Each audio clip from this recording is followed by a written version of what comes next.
called heirs property. Now let's talk about the three basic approaches that we can use when it comes to estate planning.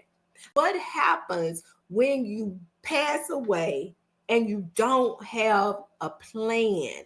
What actually happens when you take this do nothing? That's what I call it, the do nothing approach to estate planning. You die without a plan.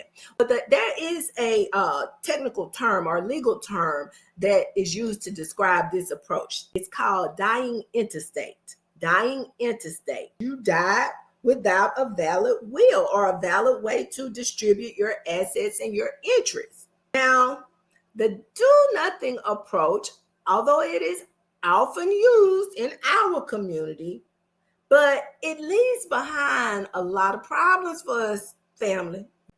When we choose or when our people chooses to use the do nothing approach, there is one major issue that causes us, has caused us, and continues to cause us to fail to be able to build generational wealth. It's called heirs property. Anybody ever heard the term heirs property? Anybody dealing with heirs property in their families right now? Because someone died, they checked out, they did not have a plan, they did not leave behind any instructions for how their property was to be transferred to their family. I'm glad you're here because we're here to educate people, enlighten, and inform people of what's really going on. Heirs property is a real thing, you guys, and that is created when we don't properly transfer wealth.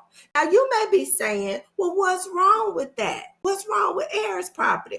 I'm glad you asked. Let's talk about this.